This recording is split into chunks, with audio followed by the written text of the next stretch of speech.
Hello students, I am Sukhwinder Kaur, assistant professor department of economics, GGDST college Haryana Hoshiarpur.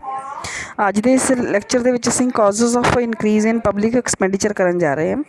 ਸਰਵਜਨਕ ਖਰਚੇ ਵਿੱਚ ਵਾਧੇ ਦੇ ਕੀ ਕਾਰਨ ਹਨ ਔਰ what explains increase in public expenditure.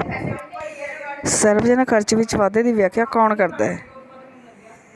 Causes of increase in public expenditure, ਸਰਵਜਨਕ ਵਾਧੇ ਵਿੱਚ ਖਰਚੇ ਦੇ ਕਾਰਨ, ਸਰਕਾਰਾਂ ਦੇ ਖਰਚਿਆਂ ਦੇ ਵਿੱਚ ਵਾਧੇ ਦੇ ਕਾਰਨ ਕੀ ਹੈ? ਸੈਂਟਰ, ਸਟੇਟ ਅਤੇ ਲੋਕਲ ਗਵਰਨਮੈਂਟਸ ਦੁਆਰਾ ਕੀਤੇ ਗਏ ਖਰਚ ਨੂੰ ਸਰਵਜਨਕ ਖਰਚ ਕਹਿੰਦੇ ਆ। ਇਸ ਦੇ ਵਿੱਚ ਵਾਧਾ ਕਿਉਂ ਹੋ ਗਿਆ?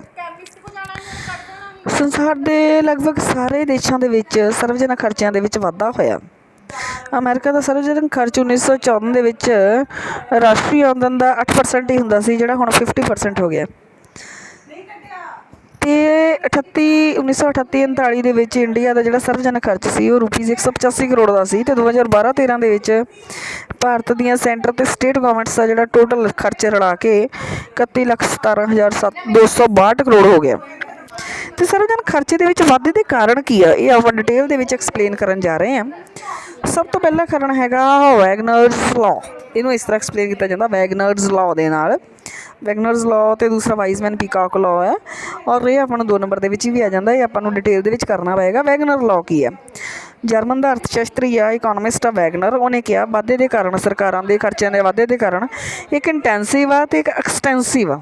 ਸਰਕਾਰਾਂ ਦੇ ਖਰਚਿਆਂ ਦੇ ਵਿੱਚ ਵਾਧਾ ਹੋ ਗਿਆ। ਪਹਿਲਾਂ ਜਿੰਨੇ ਸਰਕਾਰਾਂ ਕੰਮ ਕਰਦੀਆਂ ਸੀ, ਹੁਣ ਸਰਕਾਰਾਂ ਉਹਦੇ ਨਾਲੋਂ ਜ਼ਿਆਦਾ ਕੰਮ ਕਰਦੀਆਂ। ਐਕਸਟੈਂਸਿਵ ਦੀ ਕਰਕੇ ਐਕਸਟੈਂਸਿਵ ਵਾਧਾ ਹੋ ਗਿਆ ਕਿ ਪਹਿਲੇ ਜਿੰਨੇ ਕੰਮ ਕਰਦੇ ਸੀ ਹੁਣ ਉਹਨਾਂ ਨਾਲੋਂ ਜ਼ਿਆਦਾ ਵਾਧਾ ਹੋ ਗਿਆ। ਅਤੇ ਦੂਸਰਾ ਹੈਗਾ ਇੰਟੈਂਸਿਵ, ਕਿ ਸਰਕਾਰਾਂ ਜਿਹੜੇ ਪਹਿਲੇ ਹੀ ਕੰਮ ਕਰਦੀਆਂ ਸੀ ਹੁਣ ਉੱਥੇ ਵੀ ਜ਼ਿਆਦਾ ਕੰਮ ਕਰਦੇ ਪੈਂਦੇ ਆ। ਲਾਈਕ ਵੈਲਫੇਅਰ ਦੇ ਕੰਮ, ਪਾਪੂਲੇਸ਼ਨ ਵੱਧ ਗਈ, ਸਰਕਾਰ ਨੂੰ ਵੈਲਫੇਅਰ ਦਾ ਕੰਮ ਵੀ ਜ਼ਿਆਦਾ ਕਰਨਾ ਪਏਗਾ। ਪਾਪੂਲੇਸ਼ਨ ਵਧੀ ਪਈ ਹੈ ਤਾਂ ਜਿਹੜੇ ਰੋਡ, ਪੁੱਲ ਆਦਿ ਇੱਦਾਂ ਦੀਆਂ ਚੀਜ਼ਾਂ ਬਣਾਉਂਦੇ ਪਏ ਆ, ਬਾਗ ਬਗੀਚੇ, ਸਰਕਾਰਾਂ ਨੂੰ ਉੱਥੇ ਹੀ ਪਹਿਲਾਂ ਨਾਲੋਂ ਜ਼ਿਆਦਾ ਖਰਚ ਕਰਨਾ ਪਏਗਾ। ਇਸ ਤਰ੍ਹਾਂ ਸਰਕਾਰਾਂ ਦੇ ਖਰਚਿਆਂ ਦੇ ਵਿੱਚ ਬਹੁਤ ਜ਼ਿਆਦਾ ਵਾਧਾ ਹੋ ਗਿਆ। ਦੂਸਰਾ ਹੈਗਾ ਜੀ ਵਾਈਜ਼ਮੈਨ ਪੀਕਾਕਸ ਲਾਅ। ਵਾਈਜ਼ਮੈਨ ਪੀਕਾਕ ਦੇ ਅਨੁਸਾਰ ਵੀ ਸਰਵਜਨਕ ਖਰਚੇ ਵਿੱਚ ਕਦੇ ਜ਼ਿਆਦਾ ਵਾਧਾ ਹੁੰਦਾ ਅਤੇ ਕਦੇ ਘੱਟ ਵਾਧਾ ਹੁੰਦਾ। ਵਾਧੇ ਦਾ ਮੁੱਖ ਕਾਰਨ ਜਿਹੜਾ ਉਹਨਾਂ ਨੇ ਕਿਹਾ, ਉਹ ਕਿਹਾ ਪਰਿਵਰਤਨ, ਡਿਸਟਰਬੈਂਸਿਸ, ਅਚਾਨਕ ਹੋਣ ਵਾਲੀਆਂ ਡਿਸਟਰਬੈਂਸਿਸ।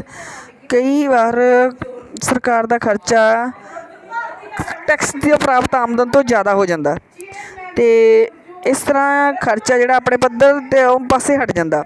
ਜਿੱਧਰ ਤੁਸੀਂ ਸੋਚਿਆ ਹੁੰਦਾ ਉੱਧਰ ਨਹੀਂ ਹੁੰਦਾ, ਦੂਸਰੇ ਪਾਸੇ ਚਲੇ ਜਾਂਦਾ। ਇਸ ਨੂੰ ਸਥਾਨ ਪਰਿਵਰਤਨ ਪ੍ਰਭਾਵ ਕਿਹਾ ਜਾਂਦਾ। ਇਸ ਪ੍ਰਭਾਵ ਕਾਰਨ ਲੋਕਾਂ ਦਾ ਕਰਾਂ ਦਾ ਭਾਰ ਜਿਹੜਾ ਲੋਕਾਂ ਨੂੰ ਜ਼ਿਆਦਾ ਸਹਿਣ ਕਰਨਾ ਪੈ ਜਾਂਦਾ। ਸਰਕਾਰ ਅਤੇ ਜਨਤਾ ਇਸ ਗੱਲ ਦਾ ਨਿਰੀਖਣ ਕਰਦੀ ਹੈ ਕਿ ਖਰਚੇ ਵਿੱਚ ਹੋਣ ਵਾਲੇ ਵਾਧੇ ਦੇ ਕਾਰਨ ਕਰਾਂ ਵਿੱਚ ਜਦੋਂ ਵਾਧਾ ਕਿਸ ਸੀਮਾ ਤੱਕ ਪੁੱਜਦਾ, ਇਸ ਨੂੰ ਇੰਸਪੈਕਸ਼ਨ ਪ੍ਰਭਾਵ ਕਹਿੰਦੇ ਆ। ਅਤੇ ਇਸ ਤਰ੍ਹਾਂ ਅਰਥ ਵਿਵਸਥਾ ਵਿੱਚ ਜੇਕਰ ਅਚਾਨਕ ਪਰਿਵਰਤਨ ਦੇ ਕਾਰਨ ਸਰਕਾਰ ਦੇ ਆਰਥਿਕ ਕੰਮਾਂ ਵਿੱਚ ਵਾਧਾ ਹੁੰਦਾ ਤਾਂ ਇਸ ਨੂੰ ਕੰਸਨਟ੍ਰੇਸ਼ਨ ਇਫੈਕਟ ਕਹਿੰਦੇ ਆ।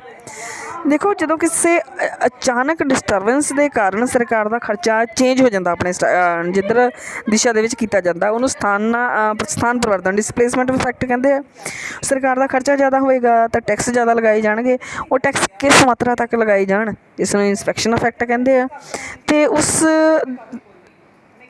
ਅਚਾਨਕ ਪਰਿਵਰਤਨ ਦੇ ਕਾਰਨ ਆਰਥਿਕ ਕੰਮਾਂ ਦੇ ਵਿੱਚ ਜਦੋਂ ਵਾਧਾ ਹੁੰਦਾ ਤਾਂ ਇਸ ਨੂੰ ਕੰਸਨਟ੍ਰੇਸ਼ਨ ਇਫੈਕਟ ਕਹਿੰਦੇ ਆ। ਪਰ ਇਹਨਾਂ ਸਾਰਿਆਂ ਦੇ ਕਰਕੇ ਜਦੋਂ ਅਚਾਨਕ ਕੰਮਾਂ ਦੇ ਕਰਕੇ ਸਰਕਾਰ ਦੇ ਆਰਥਿਕ ਕੰਮਾਂ ਦੇ ਵਿੱਚ ਵਾਧਾ ਕੀਤਾ ਜਾਊਗਾ ਤਾਂ ਇਸ ਦੇ ਕਾਰਨ ਸਰਵਜਨਕ ਖਰਚਿਆਂ ਦੇ ਵਿੱਚ ਵਾਧਾ ਹੋ ਜਾਂਦਾ ਹੈ। ਨੈਕਸਟ ਹੈਗਾ ਜੀ ਇਨਕਰੀਜ਼ ਇਨ ਪਾਪੂਲੇਸ਼ਨ। ਹੁਣ ਸਰਕਾਰਾਂ ਜਿਹੜੀਆਂ ਆ ਉਹ ਸਿਹਤ, ਸਿੱਖਿਆ ਸਹੂਲਤਾਂ ਪ੍ਰੋਵਾਈਡ ਕਰਦੀਆਂ ਲੋਕਾਂ ਨੂੰ, ਪਰ ਜਦੋਂ ਆਮ ਜਨਸੰਖਿਆ ਜ਼ਿਆਦਾ ਵਧੇਗੀ ਅਤੇ ਇਹਨਾਂ ਹੈਲਥ ਫੈਸਿਲਿਟੀਜ਼ ਦੇ ਉੱਪਰ, ਇਹਨਾਂ ਐਜੂਕੇਸ਼ਨ ਫੈਸਿਲਿਟੀਜ਼ ਦੇ ਉੱਪਰ ਸਰਕਾਰਾਂ ਨੂੰ ਪਹਿਲਾਂ ਨਾਲੋਂ ਜ਼ਿਆਦਾ ਖਰਚ ਕਰਨਾ ਪੈਂਦਾ, ਜਿਹਦੇ ਕਰਕੇ ਸਰਵਜਨਕ ਖਰਚਿਆਂ ਦੇ ਵਿੱਚ ਵਾਧਾ ਹੋ ਜਾਂਦਾ। Establishment of welfare state. ਹੁਣ ਦੀਆਂ ਸਰਕਾਰਾਂ ਉਹ ਪੁਲਿਸ ਸਟੇਟਸ ਰਹੀਆਂ ਨਹੀਂ ਆ, ਹੁਣ ਸਰਕਾਰਾਂ ਵੈਲਫੇਅਰ ਦੇ ਕੰਮ ਵੀ ਕਰਦੀਆਂ, ਕਾਨੂੰਨ ਅਤੇ ਸੁਰੱਖਿਆ ਦੇ ਕੰਮ ਹੀ ਨਹੀਂ ਕਰਦੀਆਂ ਸਿਰਫ, ਇਹਦੇ ਨਾਲ ਹੋਰ ਬਹੁਤ ਸਾਰੇ ਕੰਮ ਕਰਦੀਆਂ। ਰੋਡਸ ਬਣਾਉਣੇ, ਐਜੂਕੇਸ਼ਨ ਫੈਸਿਲਿਟੀਜ਼ ਪ੍ਰੋਵਾਈਡ ਕਰਨਾ, ਹੈਲਥ ਫੈਸਿਲਿਟੀਜ਼ ਪ੍ਰੋਵਾਈਡ ਕਰਨਾ, ਪੁਲ ਬਣਾਉਣੇ ਆਦਿ ਦੇ ਕਰਕੇ ਕਾਫੀ ਖਰਚਾ ਜਿਹੜਾ ਸਰਕਾਰਾਂ ਦਾ ਵੱਧ ਜਾਂਦਾ। ਇਨਕਰੀਜ਼ ਇਨ ਸੋਸ਼ਲ ਸਿਕਿਉਰਿਟੀਜ਼। ਹੁਣ ਸਰਕਾਰਾਂ ਪ੍ਰੋਵੀਡੈਂਟ ਫੰਡ ਸਕੀਮ ਦੇ ਅੰਡਰ, ਸੋਸ਼ਲ ਸਿਕਿਉਰਿਟੀਜ਼ ਸਕੀਮਸ ਦੇ ਅੰਡਰ, ਪੈਨਸ਼ਨ, ਬੇਰੁਜ਼ਗਾਰੀ ਭੱਤਾ, ਜਣੇਪਾ ਲਾਭ, ਬਹੁਤ ਸਾਰੇ ਜਿਹੜੇ ਲਾਭ ਆ ਲੋਕਾਂ ਨੂੰ ਦਿੰਦੀਆਂ। ਇਹਨਾਂ ਸਾਰੀਆਂ ਸਕੀਮਸ ਦੇ ਕਰਕੇ ਵੀ ਸਰਕਾਰਾਂ ਦੇ ਖਰਚਿਆਂ ਦੇ ਵਿੱਚ ਵਾਧਾ ਹੋ ਜਾਂਦਾ। ਕੀਮਤ ਪੱਧਰ ਦੇ ਵਿੱਚ ਵਾਧਾ। ਕਈ ਵਾਰ ਜਦੋਂ ਮੰਨ ਲਓ ਸਰਕਾਰਾਂ ਇਹ ਨਿਸ਼ਚਿਤ ਕਰ ਲੈਂਦੀਆਂ ਕਿ ਇੰਨਾ ਜਿਹੜਾ ਖਰਚਾ ਉਹ ਕਿਸੇ ਪਾਰਟੀਕੂਲਰ ਪ੍ਰੋਜੈਕਟ ਦੇ ਉੱਤੇ ਕੀਤਾ ਜਾਏਗਾ, ਪਰ ਫਿਰ ਪ੍ਰਾਈਸਿਸ ਦੇ ਵਿੱਚ ਵਾਧਾ ਹੋ ਜਾਂਦਾ। ਪ੍ਰਾਈਸਿਸ ਦੇ ਵਿੱਚ ਵਾਧਾ ਸਿਰਫ ਪ੍ਰਾਈਵੇਟ ਸੈਕਟਰ ਲਈ ਥੋੜ੍ਹੀ ਨਾ ਹੁੰਦਾ, ਆਮ ਲੋਕਾਂ ਲਈ ਥੋੜ੍ਹੀ ਨਾ ਹੁੰਦਾ, ਉਹ ਸਾਰੇ ਜਿਹੜੇ ਸਰਕਾਰੀ ਕੰਮ ਸ਼ੁਰੂ ਹੋਏ ਹੁੰਦੇ ਆ ਉਹਨਾਂ ਦੇ ਲਈ ਵੀ ਹੁੰਦਾ। ਲਾਈਕ ਲੋਹਾ, ਲਾਈਕ ਸੀਮੈਂਟ, ਇਹ ਸਾਰੇ ਸਰਕਾਰਾਂ ਲਈ ਵੀ ਮਹਿੰਗਾ ਹੋਏਗਾ। ਇਸ ਤਰ੍ਹਾਂ ਸਰਕਾਰਾਂ ਦਾ ਜਿਹੜਾ ਖਰਚਾ ਉਹ ਵੱਧਦਾ ਆ ਜਾਂਦਾ। ਜਿੰਨੇ ਦਾ ਪ੍ਰੋਜੈਕਟ ਜੇਕਰ ਡਿਸਾਈਡ ਕੀਤਾ ਹੁੰਦਾ ਉਸ ਪ੍ਰੋਜੈਕਟ ਦੇ ਉੱਪਰ ਉਸ ਨਾਲੋਂ ਜ਼ਿਆਦਾ ਖਰਚਾ ਆ ਜਾਂਦਾ। ਇਸ ਕਰਕੇ ਵੀ ਸਰਕਾਰਾਂ ਦੇ ਖਰਚਿਆਂ ਦੇ ਵਿੱਚ ਵਾਧਾ ਹੁੰਦਾ। Expansion of public sector and nationalisation. ਸਰਕਾਰਾਂ ਨੇ ਕਈ ਜਗ੍ਹਾ ਪਬਲਿਕ ਸੈਕਟਰ ਦੇ ਵਿੱਚ ਵਾਧਾ ਕਰਤਾ। ਕਈ ਵਿਕਸਿਤ ਦੇਸ਼ਾਂ ਦੇ ਵਿੱਚ ਤਾਂ ਬਹੁਤ ਜ਼ਿਆਦਾ ਵਾਧਾ ਪਬਲਿਕ ਸੈਕਟਰਸ ਦੇ ਵਿੱਚ ਵੀ ਹੋਇਆ, ਵਿਸ਼ੇਸ਼ ਰੂਪ ਨਾਲ ਭਾਰਤ ਵਰਗੇ ਵਿਕਾਸਸ਼ੀਲ ਦੇਸ਼ਾਂ ਦੇ ਵਿੱਚ। ਖੈਰ, ਤਾਰ, ਰੇਲ, ਸੜਕ, ਰੇਡੀਓ, ਟੈਲੀਵਿਜ਼ਨ, ਹਵਾਈ ਜਹਾਜ਼, ਕਈ ਜਗ੍ਹਾ ਹੈ ਜਿੱਥੇ ਸਰਕਾਰਾਂ ਆਪਣੀ ਜ਼ਿੰਮੇਵਾਰੀ ਸਮਝਦੀਆਂ ਅਤੇ ਇਸ ਕਰਕੇ ਸਰਕਾਰਾਂ ਦੇ ਖਰਚਿਆਂ ਦੇ ਵਿੱਚ ਵਾਧਾ ਹੋ ਗਿਆ। Encouragement and help to private sector. Private sector ਨੂੰ ਵੀ ਤੁਸੀਂ ਇਸੇ ਤਰ੍ਹਾਂ ਫਰੀ ਨਹੀਂ ਛੱਡ ਸਕਦੇ ਕਿ ਉਹ ਕੁਝ ਵੀ ਕਰੇ, ਉਹਦੇ ਉੱਤੇ ਥੋੜ੍ਹਾ ਜਿਹਾ ਕੰਟਰੋਲ ਕਰਨਾ ਪੈਂਦਾ। ਅਤੇ ਦੂਸਰਾ, ਪ੍ਰਾਈਵੇਟ ਸੈਕਟਰ ਨੂੰ ਵੀ ਕਈ ਜਗ੍ਹਾ ਜਿੱਥੇ ਪ੍ਰਾਈਵੇਟ ਸੈਕਟਰ ਇਨਵੈਸਟ ਨਹੀਂ ਕਰਦਾ, ਕਿ ਜਿੱਥੇ ਉਹਨੂੰ ਲੱਗਦਾ ਉਹਦੇ ਪ੍ਰੋਫਿਟ ਦੇ ਚਾਂਸਸ ਘੱਟ ਆ, ਪ੍ਰਾਈਵੇਟ ਸੈਕਟਰ ਇਨਵੈਸਟ ਨਹੀਂ ਕਰਦਾ, ਅਤੇ ਉੱਥੇ ਸਰਕਾਰ ਨੂੰ ਪਹਿਲਾਂ ਇਨਵੈਸਟ ਕਰਨਾ ਪੈਂਦਾ। ਲਾਈਕ ਖਾਦੀ, ਹੈਂਡਲੂਮ ਪ੍ਰੋਡਕਟਸ ਦੇ ਉੱਪਰ, ਜਾਂ ਫਿਰ ਖੇਤੀ ਦੇ ਉੱਪਰ, ਖੇਤੀ ਦੇ ਵਿੱਚ ਸਬਸਿਡੀ ਪ੍ਰੋਵਾਈਡ ਕਰਨਾ। ਅਤੇ ਪ੍ਰਾਈਵੇਟ ਸੈਕਟਰ ਸਿੱਧਾ ਇਨਵੈਸਟ ਨਹੀਂ ਕਰਨਾ ਚਾਹੁੰਦਾ, ਅਤੇ ਪ੍ਰਾਈਵੇਟ ਸੈਕਟਰ ਨੂੰ ਪ੍ਰੋਤਸਾਹਿਤ ਕਰਨ ਦੇ ਲਈ ਪ੍ਰਾਈਵੇਟ ਸੈਕਟਰ ਨੂੰ ਹੈਲਪ ਦੇਣੀ ਪੈਂਦੀ ਹੈ, ਅਤੇ ਇਸ ਨਾਲ ਸਰਕਾਰਾਂ ਦੇ ਖਰਚੇ ਦੇ ਵਿੱਚ ਵਾਧਾ ਹੋ ਜਾਂਦਾ। ਉਸ ਤੋਂ ਬਾਅਦ ਪਲੈਨਿੰਗ ਐਂਡ ਡਿਵੈਲਪਮੈਂਟ। ਹੁਣ ਜਿਹੜਾ ਸਿਸਟਮ ਹੈ ਲਗਭਗ ਹਰੇਕ ਕੰਟਰੀ ਦਾ ਲਗਭਗ ਯੋਜਨਾਵਾਂ ਦੇ ਆਧਾਰ ਦੇ ਉੱਤੇ ਕੰਮ ਕਰਦਾ। ਜਿਸ ਤਰ੍ਹਾਂ ਇੰਡੀਆ ਦੇ ਵਿੱਚ ਵੀ ਪਲੈਨਿੰਗ ਚੱਲਦੀ ਹੈ, ਇਕਨੋਮਿਕ ਪਲੈਨਿੰਗ ਚੱਲਦੀ ਹੈ, 5 ਸਾਲਾ ਯੋਜਨਾਵਾਂ ਅਡੋਪਟ ਕੀਤੀਆਂ ਜਾਂਦੀਆਂ। ਉਹਨਾਂ ਯੋਜਨਾਵਾਂ ਦੇ ਵਿੱਚ ਡਿਸਾਈਡ ਕੀਤਾ ਜਾਂਦਾ ਕਿ ਸਰਕਾਰਾਂ ਕਿਸ ਪ੍ਰਕਾਰ ਕੰਮ ਕਰਨਗੀਆਂ ਅਤੇ ਕਿਸ ਪ੍ਰਕਾਰ ਖਰਚ ਕਰਨਗੀਆਂ। ਇਸ ਦੇ ਕਰਕੇ ਵੀ ਸਰਕਾਰਾਂ ਦੇ ਜਿਹੜੇ ਖਰਚਿਆਂ ਦੇ ਵਿੱਚ ਵਾਧਾ ਹੋ ਜਾਂਦਾ। ਸੁਰੱਖਿਆ ਖਰਚ ਵਿੱਚ ਵਾਧਾ। ਹੁਣ ਪਹਿਲਾਂ ਵਰਗਾ ਤਾਂ ਸਿਸਟਮ ਰਿਹਾ ਨਹੀਂ ਆ। ਲਗਭਗ ਹਰੇਕ ਦੇਸ਼ 'ਚ ਪਰਮਾਣੂ ਹਥਿਆਰ ਆਪਣੇ ਕੋਲ ਰੱਖਦਾ, ਅਤੇ ਨਵੀਂ ਟੈਕਨੋਲੋਜੀ, ਨਵੇਂ ਹਥਿਆਰ ਆਪਣੇ ਕੋਲ ਰੱਖੇ ਜਾਂਦੇ ਆ ਬਾਹਰਲੀ ਹਮਲਿਆਂ ਤੋਂ ਬਚਾਉਣ ਦੇ ਲਈ। ਕਿਉਂਕਿ ਜੇਕਰ ਤੁਸੀਂ ਡਿਵੈਲਪ ਕਰਨਾ ਚਾਹੁੰਦੇ ਹੋ ਤਾਂ ਤੁਹਾਨੂੰ ਆਪਣੇ ਆਪ ਨੂੰ ਆਪਣੇ ਡਿਫੈਂਸ ਨੂੰ ਮਜ਼ਬੂਤ ਕਰਨਾ ਪਏਗਾ, ਅਤੇ ਇਸ ਡਿਫੈਂਸ ਨੂੰ ਮਜ਼ਬੂਤ ਕਰਨ ਦੇ ਲਈ ਬਹੁਤ ਜ਼ਿਆਦਾ ਖਰਚਾ ਜਿਹੜਾ ਸਰਕਾਰਾਂ ਨੂੰ ਕਰਨਾ ਪੈਂਦਾ। ਉਸ ਤੋਂ ਬਾਅਦ ਸਿਵਲ ਐਡਮਿਨਿਸਟ੍ਰੇਸ਼ਨ। ਅੱਜ ਕੱਲ੍ਹ ਸ਼ਾਂਤੀ ਪ੍ਰਿਆ ਦੇਸ਼ ਆ, ਸ਼ਾਂਤੀ ਪ੍ਰਿਆ ਨਾਗਰਿਕ ਹੋ ਗਏ ਆ, ਔਰ ਦੇਸ਼ ਦੇ ਵਿੱਚ ਲਾਅ ਐਂਡ ਰੈਗੂਲੇਸ਼ਨਸ ਨੂੰ ਬਣਾਈ ਰੱਖਣ ਦੇ ਲਈ, ਵਿਰੋਧੀ ਤੱਤਾਂ ਤੋਂ, ਸਮਾਜ ਵਿਰੋਧੀ ਤੱਤਾਂ ਰੋਕਿਆ ਕਰਨ ਦੇ ਲਈ ਵੀ ਸਰਕਾਰਾਂ ਨੂੰ ਬਹੁਤ ਜ਼ਿਆਦਾ ਖਰਚਾ ਹੈ ਜਿਹੜਾ ਉਹ ਕਰਨਾ ਪੈਂਦਾ। Influence of international ਔਰਗਨਾਈਜੇਸ਼ਨਸ।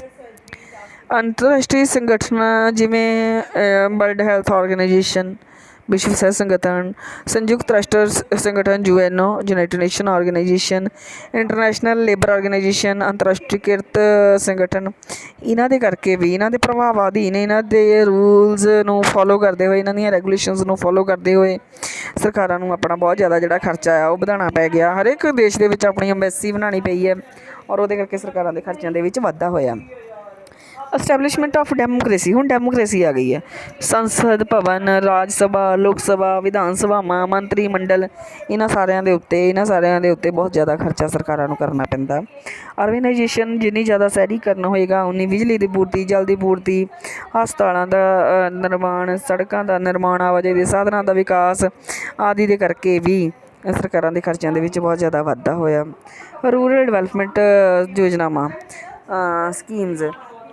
ਕਿਉਂਕਿ ਇੰਡੀਆ ਜਿਹੜਾ ਉਹ ਖਾਸ ਕਰਕੇ ਜਿਹੜੇ ਅੰਡਰ ਡਿਵੈਲਪ ਕੰਟਰੀਜ਼ ਹੁੰਦੇ ਆ, ਇਹ ਸਾਰੇ ਇਹ ਬਹੁਤੇ ਕਰਕੇ ਪਿੰਡਾਂ ਦੇ ਵਿੱਚ ਹੀ ਵੱਸਦੇ ਆ। ਬਹੁਤ ਜ਼ਿਆਦਾ ਵੱਡੀ ਪਾਪੂਲੇਸ਼ਨ ਆ, ਲਗਭਗ 75% ਇੰਡੀਆ ਦੀ ਪਾਪੂਲੇਸ਼ਨ ਪਿੰਡਾਂ 'ਚ ਵੱਸਦੀ ਹੈ, ਅਤੇ ਪਿੰਡਾਂ ਦੇ ਵਿਕਾਸ ਦੇ ਲਈ, ਬੇਰੁਜ਼ਗਾਰੀ, ਗਰੀਬੀ ਨੂੰ ਖਤਮ ਕਰਨ ਦੇ ਲਈ ਯੋਜਨਾਵਾਂ ਜਿਹੜੀਆਂ ਅਡੋਪਟ ਕੀਤੀਆਂ ਜਾਂਦੀਆਂ, ਉਹਨਾਂ ਯੋਜਨਾਵਾਂ ਦੇ ਉੱਤੇ ਬਹੁਤ ਜ਼ਿਆਦਾ ਜਿਹੜਾ ਖਰਚਾ ਕੀਤਾ ਜਾਂਦਾ।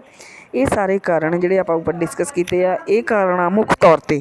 ਇਸ ਤੋਂ ਇਲਾਵਾ ਹੋਰ ਵੀ ਬਹੁਤ ਸਾਰੇ ਕਾਰਨ ਹੋ ਸਕਦੇ, ਪਰ ਮੁੱਖ ਤੌਰ 'ਤੇ ਇਹ ਕਾਰਨ ਆ ਜਿਨ੍ਹਾਂ ਦੇ ਕਰਕੇ ਸਰਵਜਨਕ ਖਰਚਿਆਂ ਦੇ ਵਿੱਚ ਵਾਧਾ ਹੋ ਗਿਆ। ਲਗਭਗ ਹਰੇਕ ਦੇਸ਼ ਦੇ ਵਿੱਚ ਸਰਵਜਨਕ ਖਰਚਿਆਂ ਦੇ ਵਿੱਚ ਵਾਧੇ ਦਾ ਇਹ ਕਾਰਨ, ਇਹ ਮੁੱਖ ਜਿਹੜੇ ਪੁਆਇੰਟਸ ਹੈਗੇ ਆ, ਇਹਨਾਂ ਦੇ ਕਰਕੇ ਸਰਕਾਰੀ ਖਰਚਿਆਂ ਦੇ ਵਿੱਚ ਵਾਧਾ ਹੋ ਗਿਆ।